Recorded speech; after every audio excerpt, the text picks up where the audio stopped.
Bueno, ok, vamos a apurarnos a ver si alcanzamos a ver 2 temas hoy, para ya que no nos vayan a agarrar las prisas, ¿no? En fin, estos temas, como les he dicho, no son temas largos, son temas cortos, ya son muy relajados, o sea, hay detalles. A ver, de una vez les comento.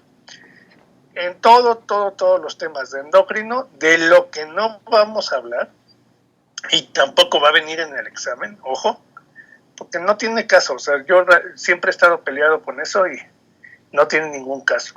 No vamos a estar hablando de las rutas de síntesis en detalle, o sea, eso no hay que aprendérselo, ¿ok? Que si la enzima tal, que si se fosforila, o sea, eso no, eso es química. Ahorita eso no nos interesa lo más importante, o sea, si yo les pregunto la vía de la aromatasa, pues, o sea, no les voy a preguntar qué hace la vía, pero pues sí tienen que saber a cuál me estoy refiriendo, ¿no? Por ejemplo, nada más así. ¿Queda claro? Para que no, porque en muchos libros sí viene todo eso y es muchísimo. Entonces ya de ahí ya no estamos hablando la mitad del tiempo, ¿ok?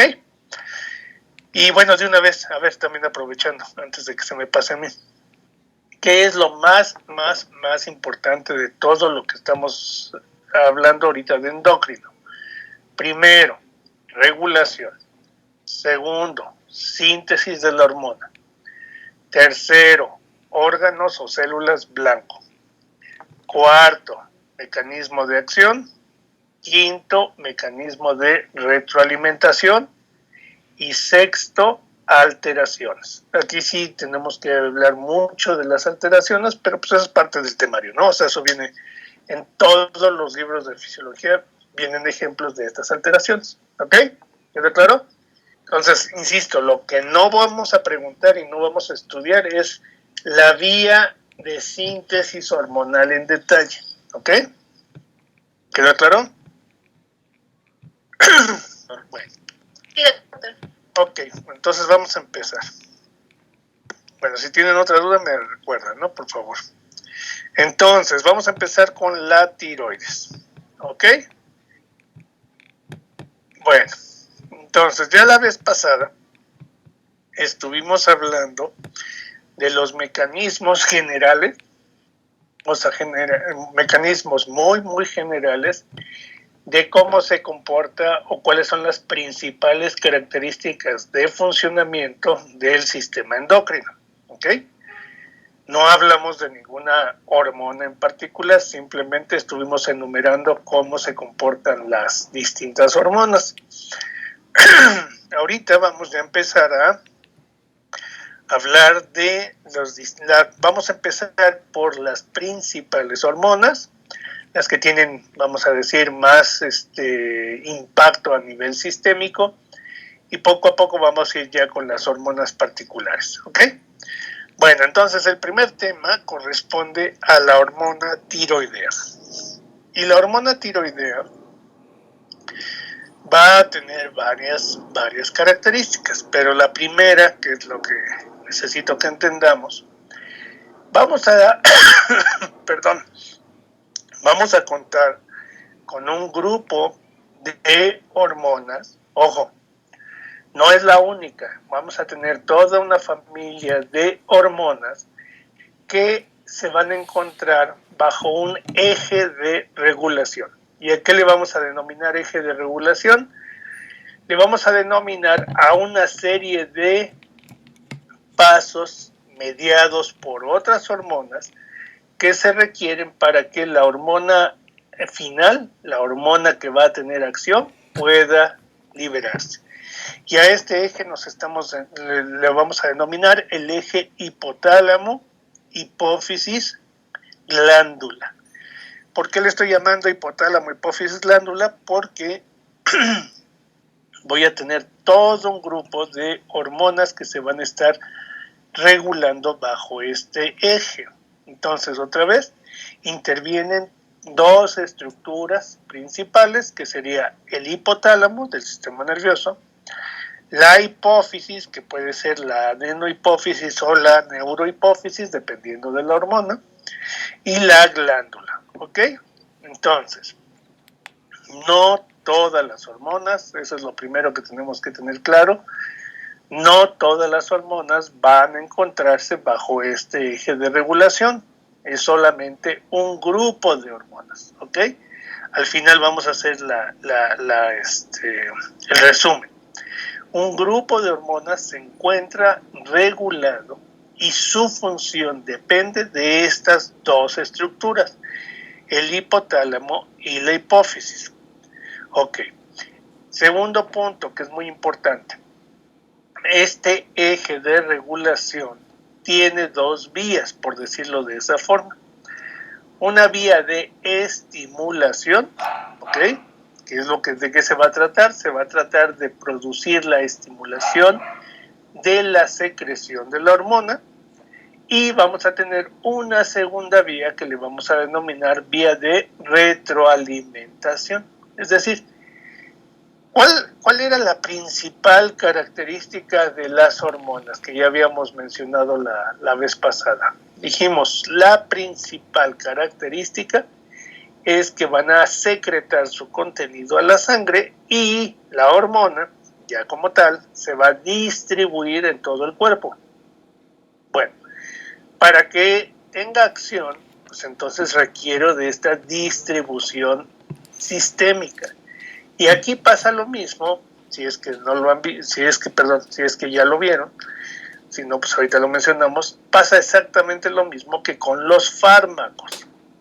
Para que un fármaco tenga acción, tenga una acción deseada, requiero de que uno se distribuya en todo el cuerpo el fármaco y dos, requiero de que tenga una concentración determinada a nivel sistémico, ¿ok?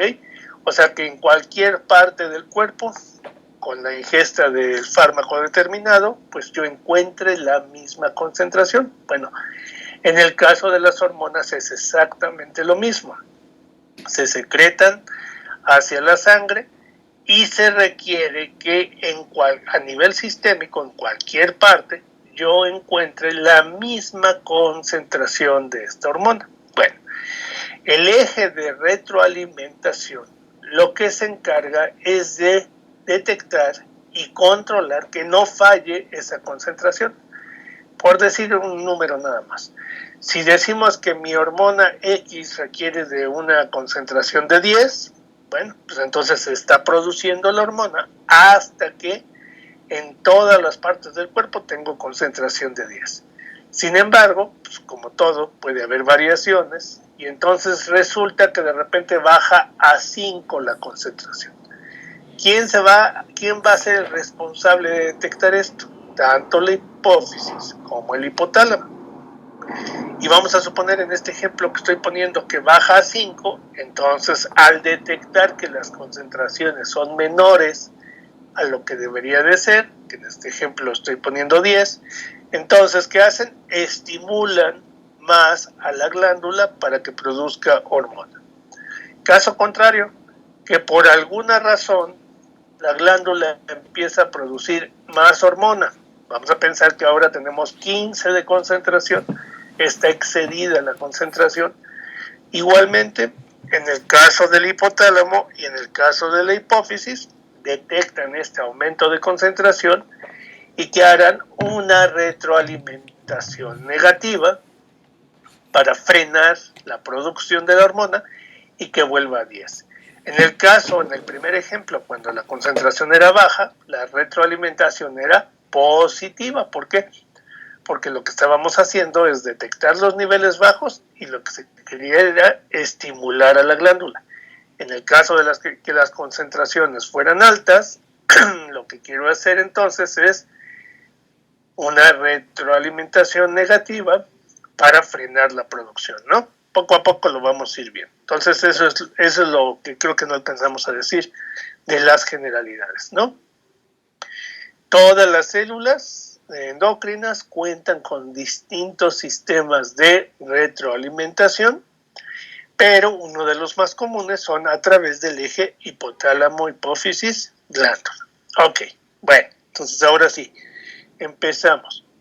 En el caso de las células que se encargan de la producción de la hormona tiroidea, van a estar bajo el eje de regulación hipotálamo-hipófisis, en donde el hipotálamo va a ser el responsable de producir una hormona que le vamos a denominar hormona liberadora de tirotropina. Entonces, las siglas aquí están en inglés, entonces por eso está así.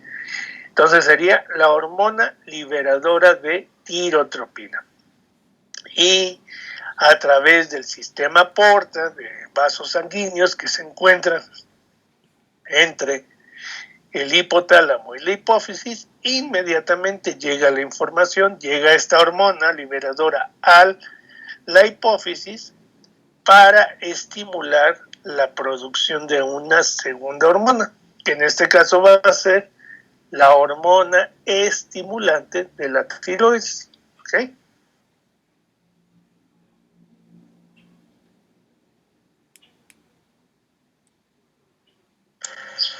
Sí, doctor, sí. Ok, perdón.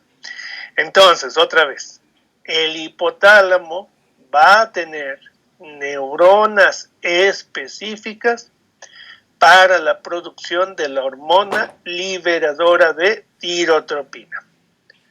Esta hormona liberadora de tirotropina estimula a la hipófisis para que produzca la hormona estimulante de tirotropina. Y ahora, la hipófisis anterior, en este caso, estimula a través de la secreción a sangre de la hormona estimulante de tirotropina y llega hasta la glándula tiroidea. ¿Ok? Y en este caso, la glándula tiroidea va a ser la responsable de la producción ¿de qué? De la hormona tiroidea. Entonces, aquí hay un punto muy importante. Todas las glándulas que se encuentren bajo ejes de regulación de cualquier tipo, no solo el hipotálamo hipófisis, cualquier tipo de eje de regulación, vamos a ponerlo en palabras muy comunes, ¿no? La glándula no se manda sola. Es decir, la glándula tiene un funcionamiento basal, tiene un funcionamiento que está determinado por muchos factores. Sin embargo, la glándula no se puede empezar a producir, no puede esta propia glándula empezar a producir hormonas sin ton ni son, por decirlo así, o sea, sin control. Es forzoso que lleguen las señales que le indiquen tienes que producir o no tienes que producir. ¿Ok? ¿Queda claro? Eso es lo importante. Muy pocos ejemplos tenemos en el caso de que no tengan esta regulación, pero son excepciones. Todas las glándulas endocrinas deben de estar bajo algún tipo de regulación para que puedan producir o no su hormona. ¿Y por qué lo estoy mencionando? Porque en la mayoría de las veces, cuando la glándula empieza a producir de manera descontrolada, es decir, fuera del eje, quiere decir que tengo células que por alguna razón están produciendo la hormona sin control. Y la mayoría de las veces, el 99.9% de las veces, pues esas células pueden ser células tumorales, ¿no? O células cancerígenas, cualquiera de las dos. O sea, puede ser ya una situación más extrema, ¿no? Bueno, entonces ya repito, hipotálamo producirá la hormona liberadora de tirotropina, la hipófisis va a producir la hormona estimulante de tirotropina, y esta a su vez estimula a la propia glándula tiroides para la producción de la hormona tiroidea. Ok. Siguiente punto. Ahora, en el caso de la tiroides, pues es una de las glándulas más importantes. Ya he dicho muchas veces que siempre mencionamos esto. Esto es muy importante. Bueno, pues sí, pero es que aquí estamos hablando de una situación extrema, ¿no? Bueno, la tiroides, ya saben, tiene nombres raros, ¿no? En realidad su nombre quiere decir escudo, un escudo. Está conformada por dos lóbulos, un istmo, y que lo más importante es que la encontramos por debajo del cartílago cricoideo. ya abrazando qué cosa, prácticamente la tráquea. Bueno, aquí hay un punto muy importante. En la exploración médica, en la exploración general, uno de los pasos de la exploración es explorar la glándula tiroidea. Ojo, de una vez que les quede bien grabado, la glándula tiroidea en sujetos sanos no es palpable, es decir, yo no puedo identificar, no puedo sentir la glándula. ¿Cómo se hace exploración? Muy simple. Nos colocamos nosotros, el médico, por detrás del paciente. El paciente está sentado, está recto, y colocamos nuestras dos manos en su cuello. ¿Ok? Sentimos el cartílago y ponemos los dedos por debajo del cartílago y le pedimos al paciente que degluta saliva. Y entonces lo que vamos a sentir es la elevación del cartílago. No debemos de percibir nada más. En el caso de que nosotros percibamos un bulto, una protuberancia, un engrosamiento, y que ese engrosamiento se mueve, quiere decir que estamos detectando a la glándula tiroidea. Entonces, en sujetos sanos no es palpable la glándula tiroidea. Cuando la glándula tiroidea por alguna razón se engrosa, crece, se hipertrofia, es cuando la vemos, la podemos sentir, o ya casos extremos podemos verla, ¿verdad? O sea, se ve el bulto, ¿verdad? De la glándula. Ya sería una cuestión muy grave. Entonces eso no debe de ocurrir. Segunda característica importante, que es muy importante, no deben de perderlo de vista. La glándula tiroidea es una glándula extremadamente irrigada, o sea, tiene una irrigación muy abundante. ¿Y esto qué tiene que ver? Pues bueno, cuando nosotros tenemos un procedimiento que está muy cercano a la glándula tiroidea, podemos correr el riesgo de dañarla. ¿Cuál es ese procedimiento? Cuando hacemos una traqueostomía. Entonces, el hecho que puede poner en riesgo a la glándula es hacer una traqueostomía. Cuando se va a hacer una traqueostomía tenemos que tomar como referencia el cartílago, calcular la distancia para que el corte se haga por acá abajo. Si llegamos a hacer el corte sobre la glándula, pues sí podemos lesionarlo, pero bueno, podríamos decir que no es lo más grave porque solamente la cortamos, no estamos eliminando la glándula como tal, pero el sangrado puede ser que mate al paciente, o sea, dado la inmensa irrigación o que la sangre vaya hacia la tráquea y pues que tengamos ahí un problema, ¿no? Mayúsculo todavía. Bueno, eso sería lo que tenemos que tener cuidado. Ahora, esto nada más es así como breviario, ¿no? Ahora, en el caso de las células que se encargan de la producción de la hormona tiroidea, vamos a tener a los tirocitos, ¿verdad? Los tirocitos son las células encargadas de la producción de la hormona tiroidea. Son células cúbicas y van a tener dos caras estos tirocitos, ¿verdad? Aquí nosotros estamos viendo algo que le llamamos lámina basal, y esta lámina basal va a estar relacionada directamente, por eso lo estoy poniendo en esto, directamente vamos a tener a esta lámina basal interactuando con un vaso sanguíneo, ¿ok? Que es el sitio donde vamos a verter el contenido, ¿ok? Y en el otro extremo vamos a encontrar un depósito de una sustancia que le vamos a denominar el coloide o una reserva coloidal, ¿ok? Entonces se distingue muy bien el tirocito con su lámina basal o su parte basal y su vaso sanguíneo y el área coloidal.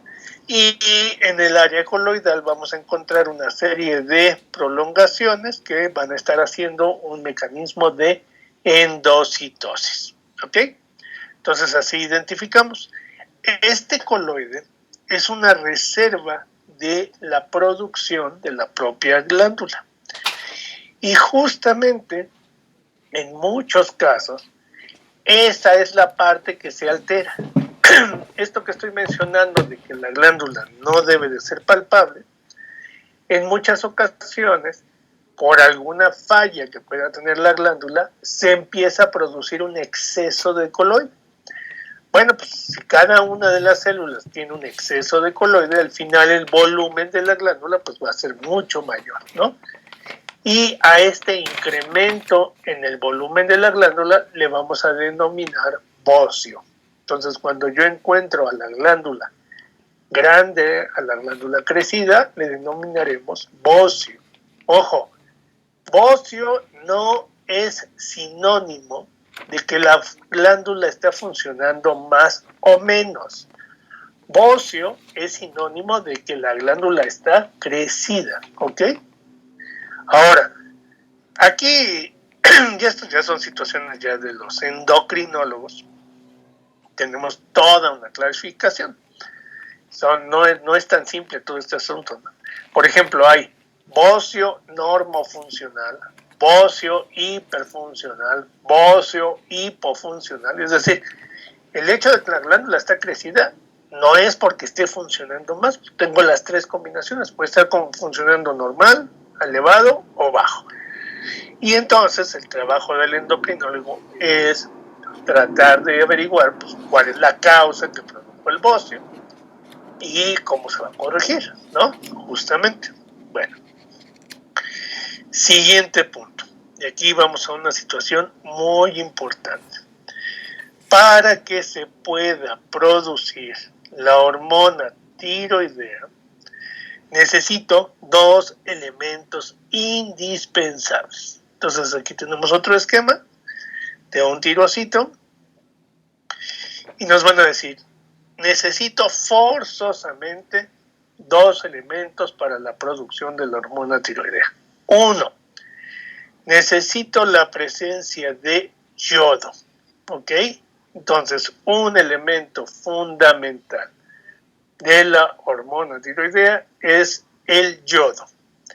Y segundo elemento, que ya lo va a sintetizar el propio tirocito, es tiroglobulina. Es una proteína específica de estas células. Entonces, estos son los dos elementos fundamentales: el yodo y la tiroglobulina. Y aquí vamos a tener problemas.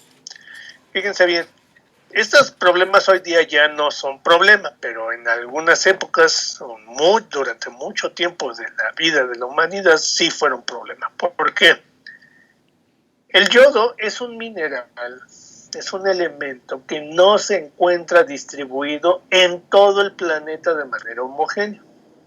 Encontramos zonas del planeta donde hay yodo y encontramos zonas del planeta donde no hay yodo. Y esto es un problema porque en el momento que las poblaciones de los humanos empezaron a migrar a todo el planeta, pues uno de los primeros problemas que aparecieron fueron alteraciones de la cantidad de hormona tiroidea. ¿Qué es lo que ocurre? En las zonas costeras es donde yo puedo encontrar mayores concentraciones de yodo a través de la alimentación de todo lo que proviene del mar. Y en las zonas montañosas es donde prácticamente tenemos ausencia de yodo. Si una persona vive en unas zonas donde no tiene aporte de yodo, va a empezar a tener primero problemas de bocio, como lo estaba mencionando, y posteriormente pues vamos a empezar a tener deficiencia de la hormona tiroidea. Entonces puede provocarle un hipotiroidismo, ¿verdad? Y que debe de ser resuelto porque en casos graves puede provocar la muerte. Bueno, como esto era un problema mundial desde finales de los años 60, principios de los años 70, hubo una iniciativa en la que se buscó, pues tardó muchos años, fue todos los 70 y parte de los 80 esta iniciativa, que buscó resolver este problema, que era pues, un problema que no tenía por qué existir porque era perfectamente tiene una solución perfectamente viable, ¿no? ¿Cuál fue el problema? Pues esto que estoy diciendo, muchas poblaciones, muchas comunidades, toda la población de esa comunidad sufría de esto, y entonces la solución fue adicionar la sal de mesa, la sal que consumimos con los alimentos, con yodo. Y de ahí nosotros consumimos sal yodada. O sea, entonces cuando ustedes compran sal, dice así, sal yodada. ¿Qué quiere decir? Que viene adicionada con una cantidad determinada de yodo, que es una cantidad mínima. Entonces no es caro, no tiene ningún problema, y toda la sal que se comercializa en todo el mundo, que puede comprar cualquier persona en la tienda, tiene sal yodada. Y con esa cantidad de yodo que estamos consumiendo es suficiente para mantener nuestra producción de hormona tiroidea. No hay mayor problema. Y con esto se resolvió pues, prácticamente este problema que decía yo que no tenía por qué existir. Digo, si una persona por alguna razón vive en una zona así, no consume sal industrializada, etcétera, etcétera, etcétera, bueno, ya serán los menos casos que tengamos con este problema, pero no es nada común, ¿no? Ya eso se resolvió gracias a esta iniciativa. Siguiente, ahora tenemos la síntesis de una tiroglobulina. Bueno, esto depende del tirocito, depende de su maquinaria de síntesis proteica, etcétera, etcétera, pero lo que quiero mencionar, lo que nos interesa, es que como muchas otras cientos de miles de proteínas, pues estas proteínas dependen de una adecuada nutrición. Un estado de desnutrición, un estado catabólico, puede alterarnos de manera importante la síntesis de tiroglobulina. Entonces, situaciones como esta, donde yo tengo una desnutrición, por la razón que sea, ya hemos mencionado esto varias veces, ya dijimos, o sea, la desnutrición no solamente se da por pobreza, o sea, también se da por bulimia o anorexia, ¿no? Que son trastornos de la alimentación. Entonces, en el caso de que tengamos una persona con desnutrición, puede empezar a tener trastornos tiroideos por falta de síntesis de globulina, de tiroglobulina. Ok, bueno, ya que decimos estas dos cosas, entonces, punto número 1, de lo que se va a tratar la síntesis de la hormona, es 1, transportar el yodo de la sangre hacia el tirocito, que es a través de una bomba. Y 2, lo que tenemos que producir es lo que se le denomina una organificación. Es decir, en pocas palabras, la organificación consiste en unir el yodo con la tiroglobulina, ¿ok? Y ojo con esto, es muy fácil. Dependiendo de cuántos elementos de yodo tenemos en la tiroglobulina, es el nombre. Entonces yo puedo tener un solo yodo y entonces a eso le voy a denominar monoyodo tirosina. Puedo tener 2 yodos y a eso le voy a denominar diyodo tirosina. Puedo tener 3 yodos y a eso le voy a denominar triyodo tiroxina. O puede tener 4 yodos, que sería lo máximo que se van a adicionar, que sería un tetrayodo tiroxina. ¿Ok? Entonces, de primera instancia, esto lleva pasos. Entonces, vamos a pensar que se sintetiza la tiroglobulina, viene el proceso de organificación, le uno el yodo y entonces empiezo formando MIT, ¿no? El monoyodo tiroxina. Y este MIT se libera hacia el coloide. Entonces vamos a producirlo y se va a liberar o se va a almacenar en el espacio coloidal, en el coloide. Después dije, vamos a tener en la parte coloidal una serie de vacuolas que se forman, que van a estar creando endosis, prolongaciones que forman las vacuolas y después por endocitosis meten parte del material. Entonces capturo un pedazo, una cantidad de coloide y vuelvo a iniciar el proceso de organificación. Y dependiendo de dónde se quedó, pues por ejemplo, si capté un MIT, monoyodotiroxina, le uno otro, entonces lo convierto en DIT, diyodotiroxina. Lo vuelvo a sacar, lo vuelvo a meter, le meto otro yodo y entonces ahora ya tengo triyodotiroxina, lo vuelvo a sacar o meter tetrayodotiroxina. ¿Ok? Entonces estarán dando varias veces estos pasos, ¿verdad? Vamos a tener un circuito que se va a repetir en varias ocasiones hasta que tengo la formación de dos formas que serían las formas funcionales, las formas efectivas, que sería el triyodotiroxina y tetrayodotiroxina. ¿Ok? ¿Queda claro? Entonces, las hormonas tiroideas, como tal, es lo que vamos a conocer como triyodotiroxina y tetrayodotiroxina, T3 y T4. El MIT y el DIT no son formas activas. Si yo las mido, puede ser que sí las encuentre, o sea, que logre detectarlas en sangre, pero no representan, no van a representar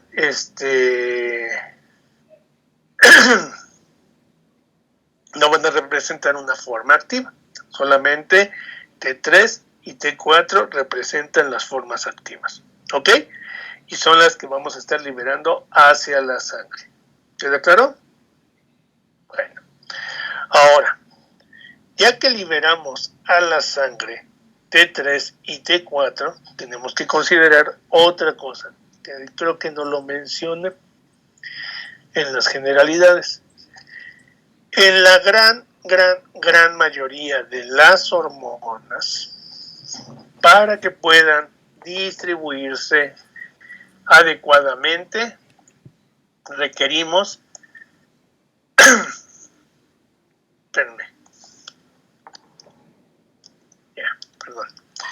para que puedan distribuirse adecuadamente, requerimos de que la hormona se una a determinadas sustancias y que esa sustancia o esa proteína les ayude a distribuirse en todo el cuerpo.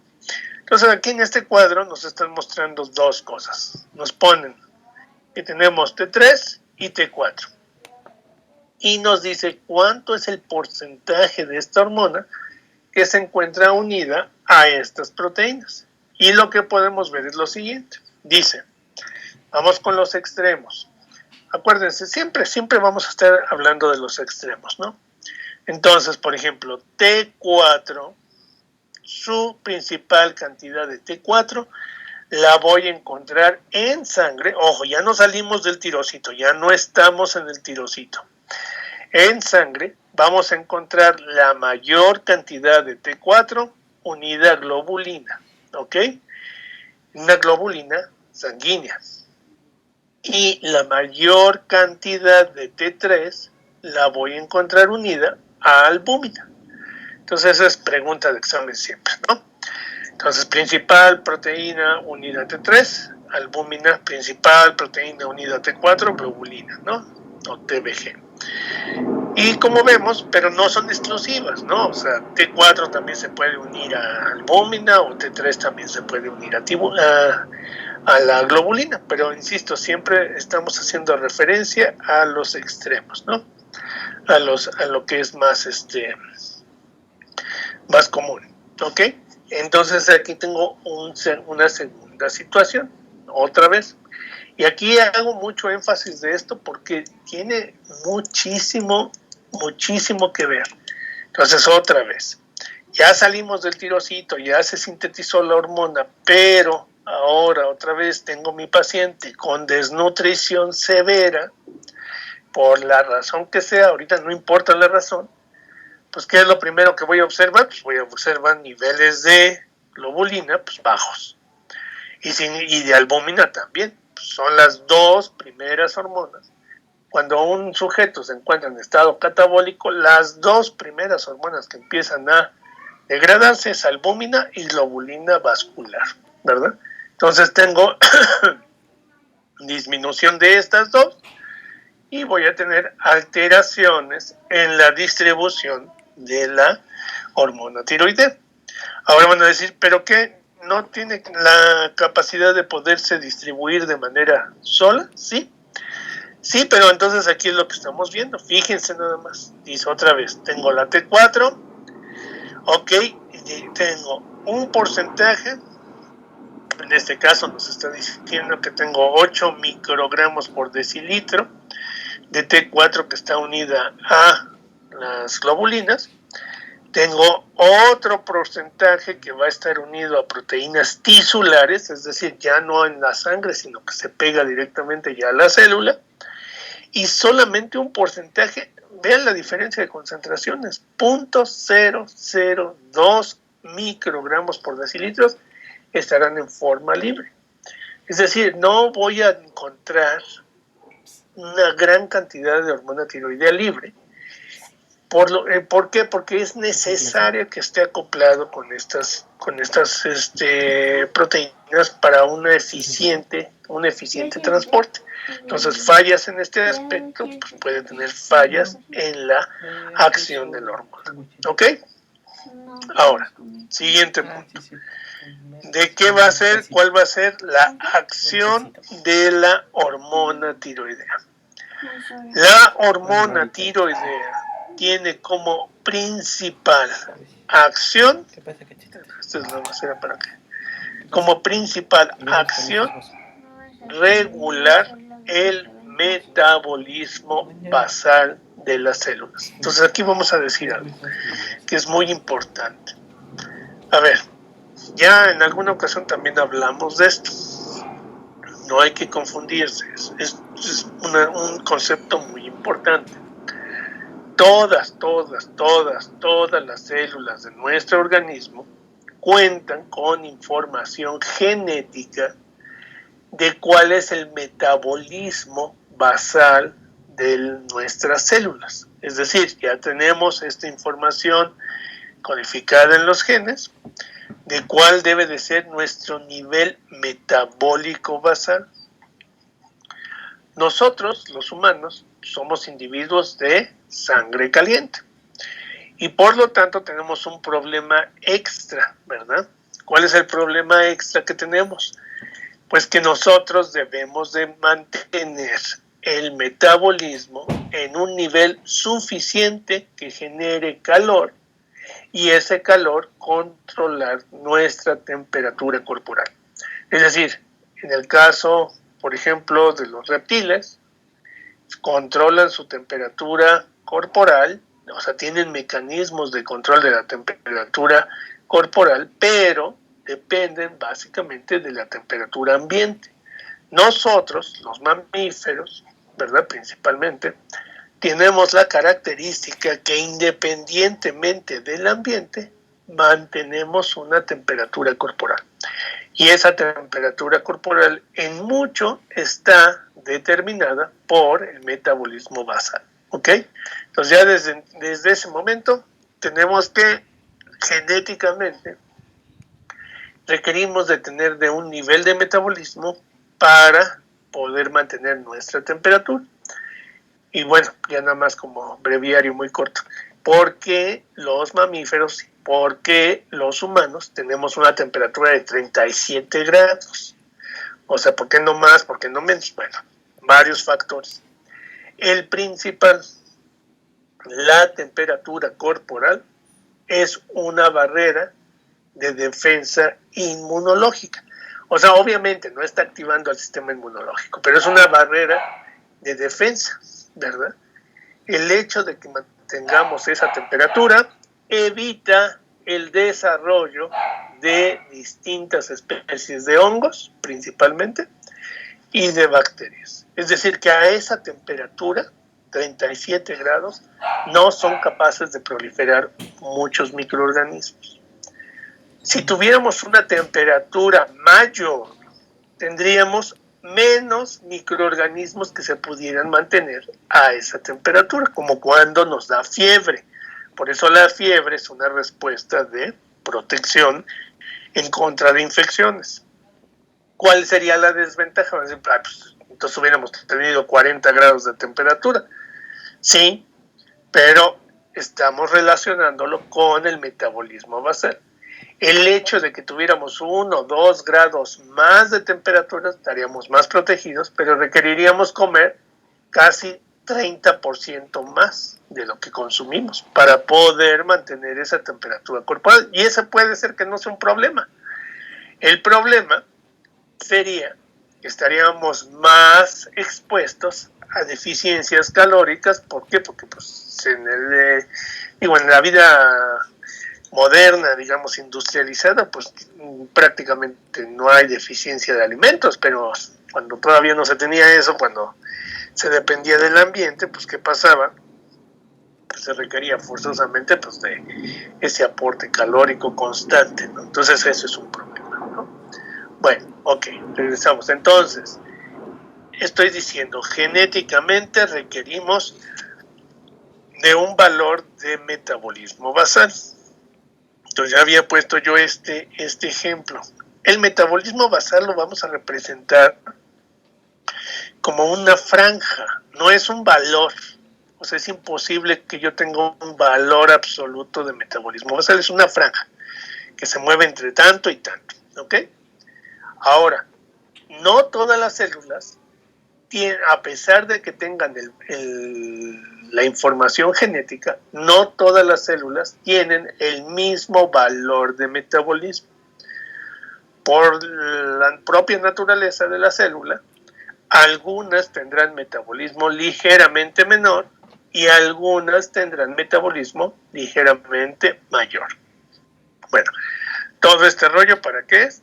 Para explicar que la hormona tiroidea es la responsable de sincronizar todas las células de nuestro organismo, es decir, todas las células de nuestro organismo son células blanco a la hormona tiroidea.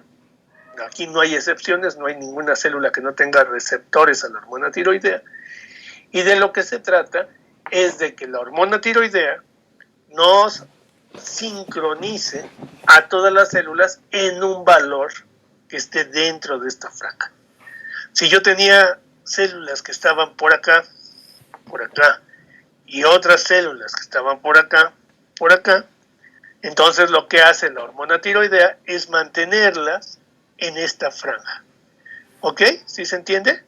¿Para qué? Para que todo nuestro cuerpo se mantenga en ese valor de metabolismo basal. ¿Ok? ¿Y qué quiere decir que las mantenga todas en ese valor de metabolismo basal? Pues quiere decir que entonces vamos a consumir una cantidad energética determinada para ese metabolismo y que ante variaciones del medio no se dispare un grupo de células sobre otras o no se rezaguen un grupo de células sobre otras. ¿Ok? ¿Queda claro eso? Entonces, la acción más importante de la hormona tiroidea es sincronizar nuestro metabolismo basal. Bueno, ahora sí, en esta tabla vamos a ver los efectos fisiológicos de la hormona tiroidea. Entonces, fíjense bien, ya los conocen, o sea, digamos, ya hemos hablado mucho de todas estas cosas y nos van a ser familiares, ¿ok? Bueno, entonces vamos a empezar. Dice, efectos fisiológicos de la hormona tiroidea. Y vamos a ir viéndolo por los principales órganos, ¿no? Entonces, en el caso del corazón. Me dice que en el caso del corazón tiene un efecto cronotrópico e inotrópico positivo. Cronotrópico, ya saben ustedes, que se refiere a la frecuencia cardíaca. Inotrópico se refiere a la fuerza de contracción ventricular. Entonces, ¿qué me está diciendo aquí? Que en el caso de las células cardíacas, en el caso del corazón, me aumenta el número, pongan atención porque esto es muy interesante, me aumenta el número y la afinidad de receptores beta-adrenérgicos. Entonces, no va a actuar directamente sobre el metabolismo de las células, sino va a actuar sintetizando receptores beta. Y la estimulación de receptores beta, ¿cuál es el efecto? Pues un efecto cronotrópico positivo. También Dice que me aumenta las respuestas a catecolaminas, pues lo mismo, receptores alfa o beta, y aumenta la proporción de la cadena pesada de miosina. ¿Para qué? Para que aumente la fuerza de contracción. Entonces, en corazón, aumento de la frecuencia y aumento de la fuerza de contracción. Obviamente eso me aumentará ¿qué cosa? Pues el gasto, y el aumento del gasto que me aumentará pues la presión arterial, ¿no? Ahora, en tejido adiposo, dice, en el tejido adiposo vamos a tener un efecto catabólico. ¿Y qué va a estimular? La lipólisis. Entonces, un incremento de hormona tiroidea nos empieza a degradar las reservas de grasa, empieza a liberar ácidos grasos a la sangre, ácidos grasos libres, y podemos tener riesgo, ya lo veremos más adelante, podemos tener riesgo de cetoacidosis, ¿no? ¿Por qué? Porque los ácidos grasos van a ser captados por el hígado y entonces va a convertirlos en cuerpos cetónicos. Esto depende de la velocidad, obviamente, ¿no? O sea, esto sucede en casos en los que el catabolismo está muy acelerado y que la cantidad de ácidos grasos libres que se empiezan a liberar es muchísima en un periodo de tiempo muy corto. En el músculo esquelético vamos a tener también un efecto catabólico. Dice, aumenta el desdoblamiento proteico, va a disminuir el transporte de aminoácidos hacia el músculo y va a empezar a producir la degradación, con la consecuencia pérdida de masa muscular. En el caso del hueso, el efecto es en el desarrollo y dice, promueve el crecimiento del desarrollo del sistema musculoesquelético. Eso sí se estimula antes de que se cierren los discos de crecimiento óseo, es decir, antes de la pubertad, o acelera el recambio óseo si ya estamos hablando de un sujeto adulto. Bueno, en el sistema nervioso, este sí es un punto extremadamente importante, ahorita lo vamos a retomar. Tiene un efecto muy importante durante el desarrollo y la hormona tiroidea promueve, favorece el desarrollo del sistema nervioso. Aquí dice cerebral, pero es en realidad de varias estructuras del sistema nervioso, no nada más encefálico. ¿Y por qué digo que es extremadamente importante? Mujeres que cursan con deficiencia de hormona tiroidea durante el embarazo y no se corrigen esas concentraciones de hormona tiroidea, pueden provocar retraso mental o alteraciones estructurales severas en el producto. Entonces es muy, muy, muy importante esto. O sea, sí es crítico, ¿vale? ¿Ok?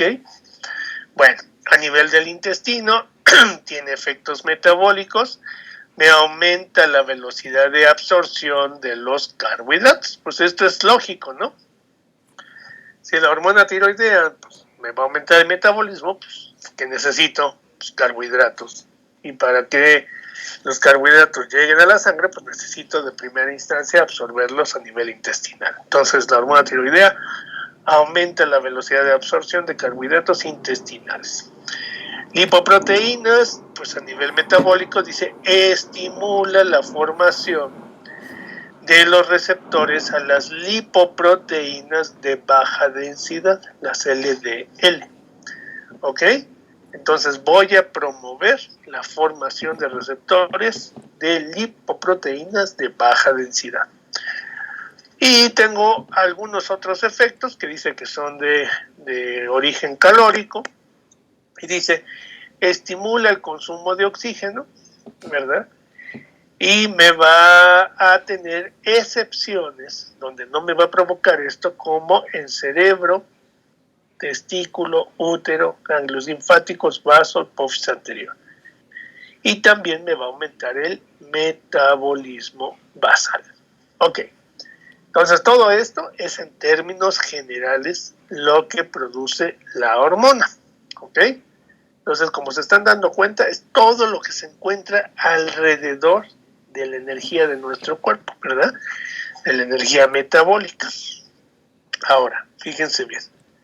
Entonces, ya que mencionamos esto, tenemos que ver el siguiente punto. En un segundo. Bueno, esta es la misma tabla. Ahora, ya que tenemos esto, insisto, nosotros debemos de contar con concentraciones constantes de la hormona tiroidea, ¿ok? Entonces este es un primer punto. La hormona tiroidea es una de las hormonas que se secreta de manera tónica, es decir, que vamos a mantener las concentraciones de manera constante. O sea, no vamos a encontrar variaciones como lo que estuvimos mencionando, de variaciones circadianas, o no va a depender de factores momentáneos, como la secreción pulsátil, no. Tenemos una secreción de tipo tónico. Y vuelvo a repetir, debe de mantenerse dentro de determinados parámetros. No debe de aumentar la cantidad de hormona tiroidea, no debe de disminuir la cantidad de hormona tiroidea. ¿Por qué? Si yo empiezo a tener variaciones en las concentraciones de la hormona tiroidea, voy a correr el riesgo de caer en los dos principales trastornos de la hormona, que puede ser el hipertiroidismo o el hipotiroidismo. ¿Ok? Entonces vamos a ver dos. Y estos son ejemplos que son muy fáciles de entender. ¿Ok? No tienen mayor problema. Entonces, fíjense bien. Aquí me están poniendo. Esto no es tan importante, nada más es un ejemplo. Dice, causas de hipertiroidismo. Vamos a empezar con eso. Hipertiroidismo.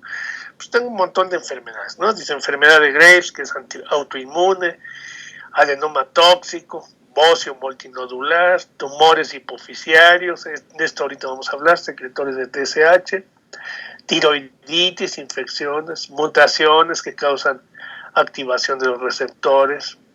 Puedo tener exceso de administración de T3 o T4. Puedo tener tejido tiroideo ectópico que es funcional, y puedo tener en alguna otra parte del cuerpo exceso de tejido que está funcionando. Bueno, o sea, las causas, pues eso ya son de cuando lleven endocrinología. Lo que es muy importante, y esto es algo que es extremadamente común, más común de lo que ustedes se imaginan, es que pues la hormona tiroidea se compra sin receta médica y es muy fácil adquirirla, ¿no? Pues va uno a la farmacia, compra su hormona tiroidea y se acabó. Y muchos fármacos, bueno, muchos compuestos, muchas pastillas que no deberían de permitir su venta, pues sí se venden aquí en México, ¿no? Y dentro de la mezcla de fármacos que contienen estas pastillas, pues viene con hormona tiroidea. Bueno, ¿qué ocurre? ¿Por qué digo que sí es un problema? Es un verdadero problema, porque en todas, no voy a generalizar, ¿verdad? Pero en el 99.9% de las clínicas o lo que sean que se dedican al control de peso, ¿verdad? Ustedes ven aquí control de peso, baja de peso rápido, etcétera, etcétera. Una de las cosas que utilizan para el control del peso es, entre otras, porque usan un montón de cosas, es hormona tiroidea. Entonces, ¿cuál es la lógica? Pues la lógica es que aumenta el metabolismo basal y aumenta el catabolismo, pues va a empezar a degradar grasa. Pues sí, pero, o sea, eso no se niega, vaya, pero no va a ser inocua esta ingesta de hormona tiroidea. ¿Por qué? Porque me va a alterar el eje. Y ahorita vamos a ver cómo. Y aparte de que me altera el eje, pues puedo llevarme a un paciente a desnutrición o a descompensación, y aparte no sé si tenga otra cosa el paciente, etcétera, etcétera, etcétera. Entonces, no es inocuo la administración de la hormona tiroidea. Y mucha gente, no, es que nada más es 2 semanas después de... No, o sea, en los años 80, 90, así como en esos años, todavía no existían las farmacias los consultorios de las farmacias. En esas épocas todavía no se autorizaban, no existía el doctor Simi en ese entonces. Se autorizaron a finales de los 90, casi en el 97, 98 más o menos, ¿no? El doctor Ramón de la Fuente, que era el secretario de Salud, fue el que promovió eso. Bueno, ok.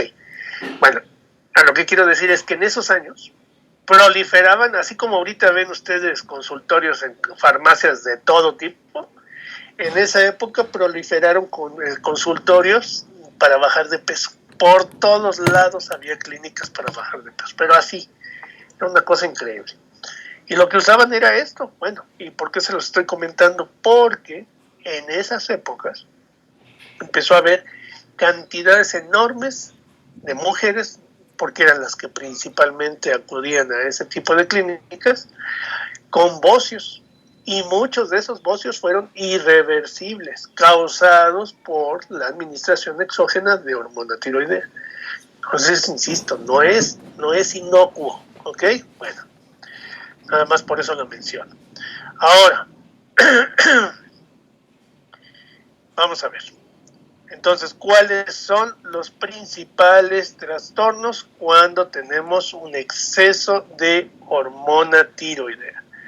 Al exceso de hormona tiroidea le vamos a denominar tirotoxicosis o hipertiroidismo. Sería el nombre que le vamos a estar denominando. Y solamente vamos a enumerar las características que vamos a ver en el paciente. Entonces, los síntomas ya saben ustedes que es lo que el paciente me reporta, ¿no? Lo que él me dice que siente. Entonces, primero, este paciente, por la razón que ustedes quieran, ahorita no nos interesa, tiene un incremento de hormona tiroidea y entonces va a tener una sensación de exceso de alerta, labilidad emocional, se enoja fácilmente, llora fácilmente, se desespera fácilmente. Nerviosismo quiere decir que está hiperkinético, está muy activo, no puede estar en paz, vamos a ponerlo así, no puede estar en reposo, y con gran irritabilidad, ¿ok? Entonces esto ya nos está hablando de que el sistema nervioso está activado. También, como parte de este exceso de activación del sistema nervioso, ya lo habíamos mencionado, tenemos mala concentración, es lo que ya habíamos dicho. O sea, la falta de déficit de atención o déficit de concentración no es exclusivamente una alteración orgánica que ya tiene el sujeto, puede ser por N cantidad de factores y uno de estos sería la hipertiroidismo. Debilidad muscular y fatigabilidad, pues esto es muy fácil, ya lo habíamos también mencionado. Si tengo el músculo esquelético en estado catabólico, ya habíamos dicho que la sensación que va a percibir el paciente es de cansancio y falta de fuerza. Palpitaciones, ¿por qué? Porque tiene aumento de la frecuencia cardíaca, de la fuerza de contracción y él percibe el golpeteo, ¿verdad?, del corazón sobre la pared torácica. Gran apetito y pérdida de peso, pues si tiene aumentado el metabolismo, una de las acciones que se van a activar pues es el centro del hambre, y entonces va a tener gran cantidad de apetito y pérdida de peso porque a pesar de que está comiendo de más, el metabolismo está incrementado, puede ya llegar a un estado catabólico y pues, no lo almacena, ¿no? Aquí digo, esto nada más lo menciona aquí, defecación aumenta, pues, si come mucho, pues va mucho al baño, ¿no? E incremento de la frecuencia de las evacuaciones. ¿Y qué signos vamos a detectar? Signos es lo que el médico va a poder detectar: hipercinesia y habla rápida, o sea, se mueve mucho, habla mucho y muy rápido, debilidad en los músculos proximales, temblor fino, ojo, la piel va a ser suave y húmeda. ¿Por qué? Porque acuérdense que la piel, ya habíamos dicho, nos ayuda al control de la temperatura, y pues si el sujeto tiene aumento del metabolismo, va a tener un aumento de la temperatura y va a estar sudoroso, ¿verdad?, para controlar esa temperatura. Pelo fino, abundante y onicolisis. Ojo, aquí hay que tener una situación importante. Cuando el pelo y las uñas, que son nuestros accesorios, crecen rápidamente, lo que ocurre con estas dos estructuras es que se adelgazan. ¿Por qué? Porque la síntesis pues está aumentada. Sin embargo, no quiere decir que sea de mejor calidad, al contrario, como se aceleró el desarrollo de pelo y uñas, vamos a tener pelo y uñas delgados y quebradizos. Cuando el pelo y las uñas crecen muy lentamente, se engrosan,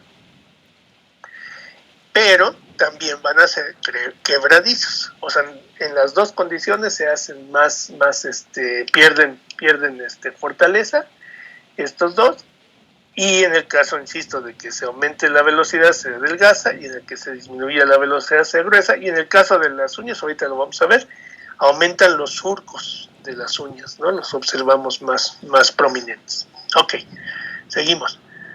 Párpados caídos, mirada fija. Bueno, este es un punto aquí, no nos lo están explicando suficiente. En pacientes con hipertiroidismo crónico, es decir, ya de muchos años de evolución, por alguna razón, en una estructura que se encuentra detrás del glóbulo ocular, que es una bolsa de grasa, que le vamos a llamar así, la bolsa retroocular, empieza a almacenar mayor cantidad de grasa. Es decir, pero no que estábamos en estado catabólico, sí, pero pues esa estructura empieza a almacenar la cantidad de grasa y es una bolsa. Y entonces la bolsa se empieza a hacer más grande. ¿Y cuál es el efecto que va a producir? Va a empujar literalmente, va a presionar el glóbulo ocular hacia afuera. Entonces nosotros vamos a percibir a los pacientes con la mirada fija, pero la razón por la que vamos a tener la mirada fija del paciente es porque vamos a contar con algo que se le denomina exoftalmos, es decir, está ligeramente salido el ojo, y al estar más prominente el ojo, pues pareciera que tiene la mirada fija, ¿no? Quemosis, ¿verdad? Y edema periorbitario y peptosis. Entonces vamos a tener así alrededor de los ojos una hiperpigmentación y el edema, ¿ok? Acentuación del primer ruido cardíaco como aumento de la fuerza de contracción, taquicardia, fibrilación auricular si la situación ya es extrema. Pueden tener estos pacientes resistencia al fármaco digital, esto es importante, y ampliación de la presión del pulso, ¿verdad? Entonces se separa mucho lo que sería la presión sistólica de la diastólica. Y puede presentar hasta disnea. ¿Por qué? Pues porque es como si estuviera haciendo ejercicio, ¿verdad? O sea, va a estar agitado. Y por último, ¿cuáles serían los datos del laboratorio? Que esto es lo que quiero que analicemos. Es muy importante. Dice, por ejemplo, concentraciones séricas de TSH suprimidas. Bueno, ahorita lo vamos a analizar. Incremento de tiroxina libre sérica T4, total, captación con resina T3 o T4, índice de tiroxina libre, incremento de la captación de yodo radiactivo, incremento de la tasa metabólica, disminución de la concentración sérica de colesterol. Bueno, ok. Aquí tenemos varios aspectos que tenemos que analizar con calma. Primero, estos son los datos que vamos a tener en un paciente con hipertiroidismo. Sin embargo, yo no sé, aquí no me están diciendo, y las causas pueden ser múltiples de por qué se está causando el hipertiroidismo. ¿Ok? Entonces sí, ¿qué es lo primero que tengo que hacer? Lo primero que tengo que hacer, pues, es mandar a mi paciente a que se haga un estudio, que es un perfil tiroideo. Ya en absolutamente todos lados, ya no es un estudio especializado. Hace años era muy caro y solamente había pocos lugares donde se realizaba esto. Hoy ya prácticamente es un estudio de rutina, no hay problema. Entonces se le denomina perfil tiroideo. ¿Ok? ¿Qué cosa es el perfil tiroideo? El perfil tiroideo me tienen que medir varios parámetros, empezando por T3, T4, T3 libre, T4 libre. la cantidad de tiroglobulina, la cantidad de albúmina, la cantidad de globulina, pero también me tienen que decir cómo está la TSH y cómo está la TRH, ¿ok? Entonces fíjense bien, a ver, y pues de ahí ya empieza a tener más detalle esto, porque yo puedo tener, a ver, un estado, puedo tener todas las combinaciones que ustedes gusten. Sin embargo, pues tengo que, de entrada, cuando yo recibo los análisis, pues tengo que tratar de establecer cuál es la causa, ¿no? Entonces vamos a pensar que yo tengo T3 y T4 aumentados. Ok, ya. Tengo hipertiroidismo.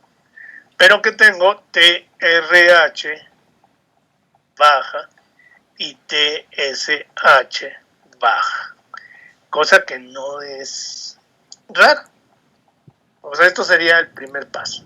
¿Por qué digo que no es raro? ¿Qué es lo que estaría pasando aquí? O sea, esto sería lo lógico, lo esperable. ¿Por qué? Si yo tengo T3 y T4 alto por sistema de retroalimentación, ¿qué está haciendo el sistema de retroalimentación? Le está diciendo, tengo un exceso de hormona tiroidea y entonces ya no debo de estimular. Y entonces yo esperaría que baje la cantidad de TSH y que baje la cantidad de TRH. Entonces quiere decir que sí está funcionando el sistema de retroalimentación. ¿Ok? El único problema es, ok, el sistema de retroalimentación y el sistema de control hipotálamo-hipófisis está funcionando. Pero mi único problema es que no está funcionando para bajar la cantidad de hormona tiroidea. Entonces, ya de entrada, si esto está bajo, que es lo que debería de estar, entonces, ¿dónde ubico mi problema? Mi probable causa de problema, pues en la glándula tiroidea. ¿Por qué está aumentado ahí? No lo sé. Tengo que ir a evaluar qué está pasando ahí. A lo mejor tengo un nódulo productor de hormona tiroidea. A lo mejor tengo un cáncer en la glándula tiroidea, etcétera, etcétera, etcétera. ¿Queda claro? ¿Se entiende? Ok. Pero ese sería como un primer escenario. Puedo tener otros escenarios. Por eso digo, hay que entender muy bien cómo está funcionando esto para saber. Puedo tener TRH elevado y TSH baja y T3 y T4 alto. ¿Qué estaría pasando ahí? A ver, ya no tengo algo lógico. La TSH, pues otra vez, pues sí, o sea, debería de estar baja por sistema de retroalimentación negativa. Pero la TRH no debería de estar elevada, porque también debería de estar actuando el sistema de retroalimentación. Entonces, lo primero que estoy entendiendo aquí es que el sistema de retroalimentación no está funcionando en el hipotálamo. Entonces, quiere decir que pudiera haber algo en el hipotálamo que está incrementando las concentraciones. Pero la pregunta es, ok, si en hipotálamo estoy aumentando las concentraciones, ¿por qué no obedeció la hipófisis? Opción número 1, porque tengo el sistema de retroalimentación muy fuerte. Opción número 2, pues porque a lo mejor hay algún daño, alguna alteración con la TRH que no se está pegando a los receptores, etcétera. O sea, puedo tener una gran cantidad de causas, ¿ok? Y eso ya es papel del endocrinólogo establecer qué causas, ¿sí? Pero tenemos que entender la lógica. Ustedes como estudiantes ahorita o como médicos generales, primero, ¿qué van a hacer? Hay que entender que si esto está elevado, no es posible que esto esté elevado. Entonces, algo está ahí mal. Entonces, mi papel como médico general, ahorita, quien no vaya a ser internista, quien no vaya a ser endocrinólogo, es mandar a este paciente al endocrinólogo. Punto, se acabó, ya no le tengo más que hacer yo ya no sé qué es, ya no está en mi competencia. ¿Queda claro? Y no les miento, podemos poner aquí cualquier combinación existente. Existen todas las combinaciones, ¿ok?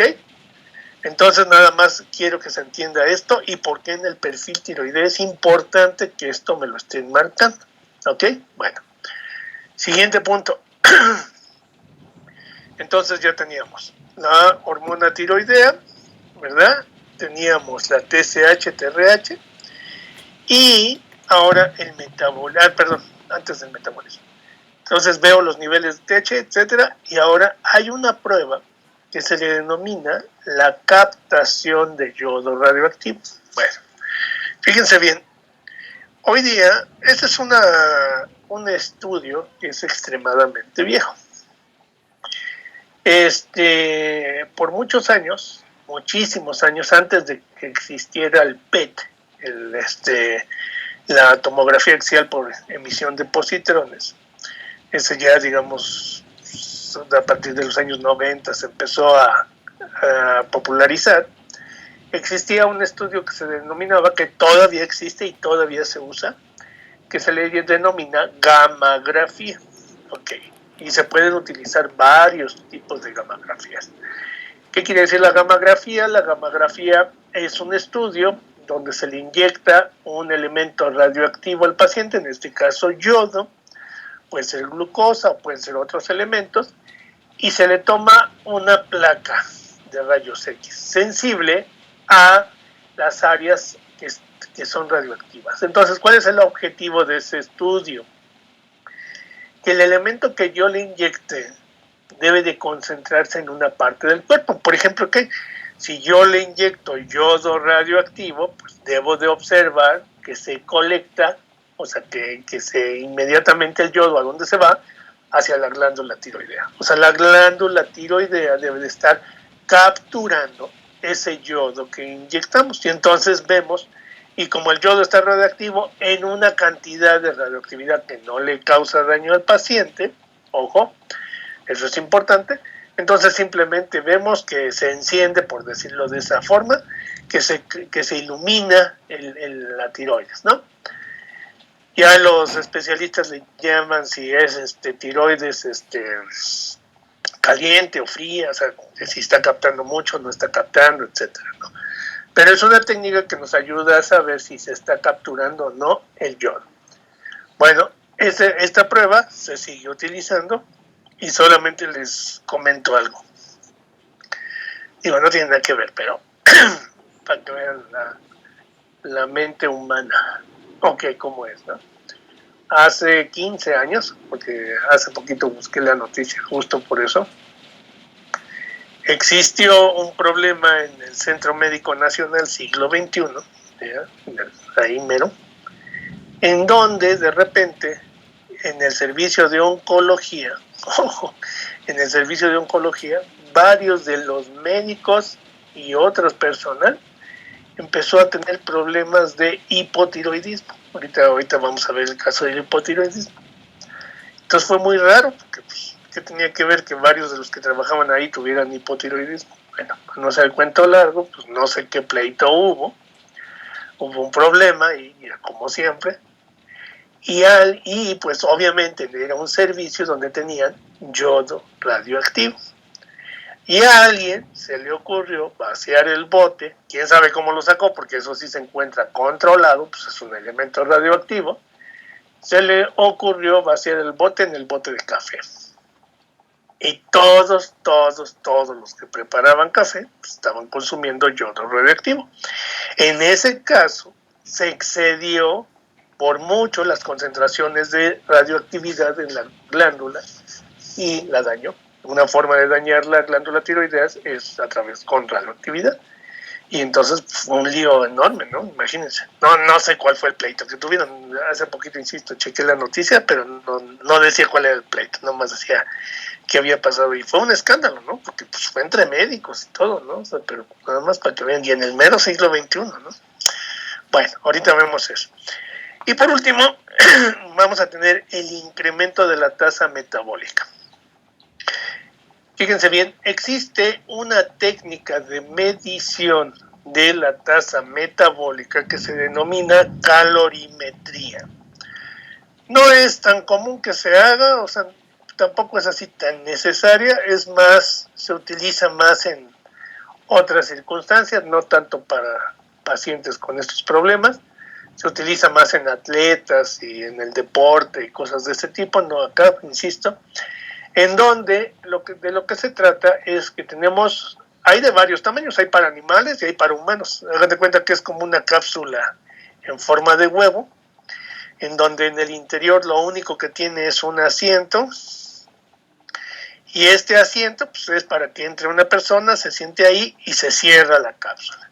Y la cápsula queda herméticamente cerrada. Bueno, ok, entonces ya que tenemos a mi paciente dentro de la cápsula, obviamente va a tener suministros de oxígeno, o sea, va a estar suministrándose oxígeno, y se va a estar produciendo CO2, se va a estar produciendo agua y se va a estar produciendo temperatura, ¿no? Entonces, de lo que se trata es de dejar a la persona dentro de la cápsula determinado tiempo, hay distintos protocolos, y lo que yo quiero medir es cuánto consumo de oxígeno tiene esta persona y cuánta producción de CO2 de agua y de temperatura está teniendo esta persona. Y entonces con estos factores yo puedo calcular ya después de una hora, media hora, etcétera, depende de cuánto que me interese a mí, calculo su nivel de tasa metabólica, ¿ok? Basándome justamente en este consumo de oxígeno y la producción de CO2, agua y temperatura, que son los elementos del metabolismo basal más elementales, ¿no? Y insisto, también en laboratorios, etcétera, existen estas técnicas para animales o cuando se está evaluando determinados fármacos, etcétera, ¿no? Entonces sí, en un paciente con hipertiroidismo pues tendría un aumento de la tasa metabólica. Bueno, vamos ya a lo último. Ahora, ¿qué ocurre cuando tengo un paciente con hipotiroidismo? Entonces ya esto fue el hipertiroidismo. Ahora vamos al caso contrario, pues es todo al revés, ¿verdad? Ah, perdón, se me olvida un detalle bien importante.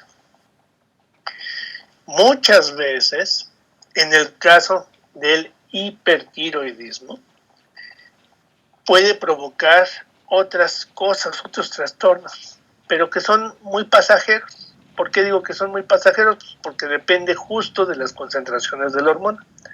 Entonces, por ejemplo, existe un episodio que se le denomina una tormenta tiroidea. Quiere decir que el paciente, por alguna razón, de repente tiene un pico muy rápido, que aumenta muy rápido, de la hormona tiroidea. O sea, no fue todos los parámetros que estuvimos mencionando es cuando ya el paciente ya tiene las concentraciones de hormona tiroidea elevadas por periodos de tiempo largos, ¿ok? Pero en la tormenta tiroidea pasa algo que de repente genera un pico muy grande de la hormona tiroidea. Bueno, esos picos, esas tormentas tiroideas traen desajustes agudos en todo el organismo. Y uno, por ejemplo, nada más para ponerles el caso y que se entienda, una cosa que es bien frecuente de una tormenta tiroidea es una psicosis. Entonces, de repente el paciente entra en psicosis y llega al hospital psiquiátrico. Y es responsabilidad del psiquiatra descartar causas orgánicas, obviamente. Y en muchas ocasiones es un hipertiroideo. Baja la cantidad de hormona tiroidea y se desaparece la psicosis. No pasa mayores. ¿Queda claro? Entonces son situaciones importantes que tenemos que estar considerando. Bueno, ok, rápido. Ahora el caso contrario, hipotiroidismo, que también le vamos a denominar mixedema. Entonces, síntomas.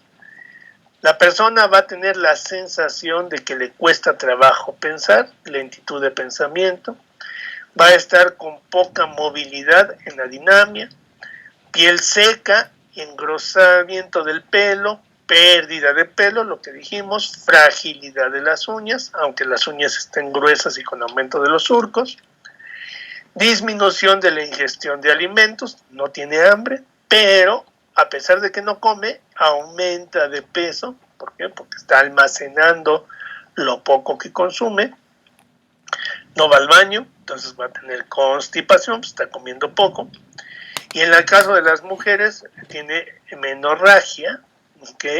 Y en hombres y mujeres puede tener disminución de la libido e intolerancia al frío. En el caso del hiper, pues era intolerancia al calor, aquí tiene intolerancia al frío. ¿Por qué?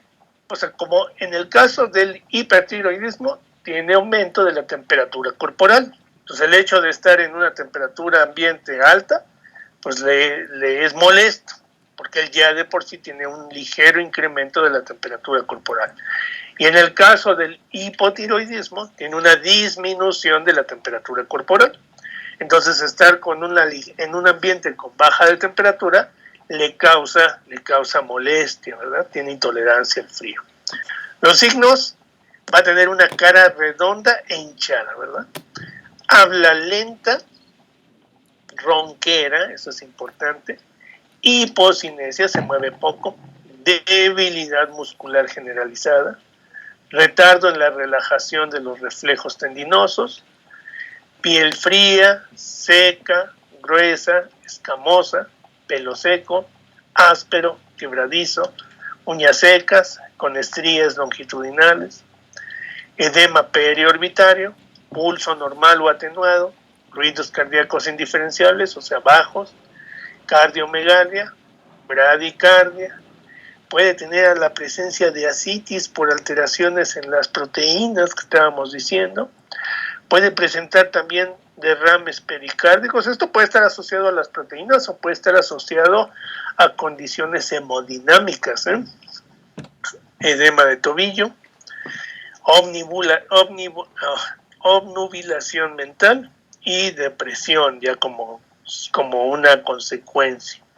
Y en los hallazgos de laboratorio deberíamos de encontrar aumento de la TSH. ¿Por qué? Porque si tengo hipotiroidismo, pues debería de estar estimulando la hipófisis, produciendo TSH. Y también debería de encontrar un aumento de la TRH, de los dos, ¿no? Porque por el sistema de retroalimentación captarían que hay menos y deberían de estar estimulando a la glándula tiroidea.